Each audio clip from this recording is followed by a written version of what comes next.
আমরা বাঙালি একটু আইন ভঙ্গ করে মানে কি বলবো এটাকে আমরা মনে হয় পাই। যেমন রাস্তায় যে গাড়িগুলো যায়, অন্য অন্য গাড়িগুলো লাইনে থাকলে আমি নিজেই মনে করি যে আমার গাড়িটা কেন এই লাইন যাবে, আমার গাড়িটা একটু আগে কেন যাবে না, আমার নিজের কথা বলছি। এরকম সবাই আমরা প্রত্যেকের জায়গা থেকে যদি একটু হই, সচেতন হই, তাহলে মনে হয় এটা আরো বেটার হবে।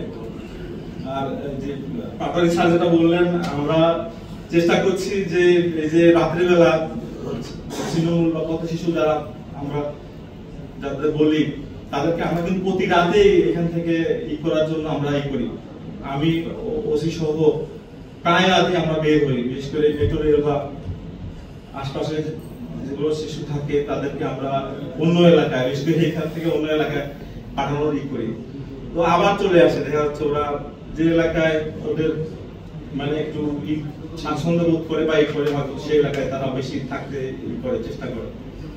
আর ক্রিকেট খেলার একটা বিষয়টা বলছেন স্যার, এটাও আমরা আমাদের নজরে এসছে, আমরা এটাও ইনশাআল্লাহ ওদের সাথে কথা বলে বুঝে, যদিও এরা বয়সের ছোট বা তাদেরকে বুঝে আমরা এখান থেকে যাতে তারা সরে যায় সেই ব্যবস্থা আমরা করব। তো সবাই আমাদের এই আইন শৃঙ্খলা উন্নতকরণে সহায়তা করবেন, ইনশাআল্লাহ আমরা আগামীতে একটি ভালো পরিচ্ছন্ন ঢাকা শহর দেখতে পাবো। এইটা আমাদের নীতি নির্ধারণ যারা করেন সিনিয়র ছাত্রদের বিষয়।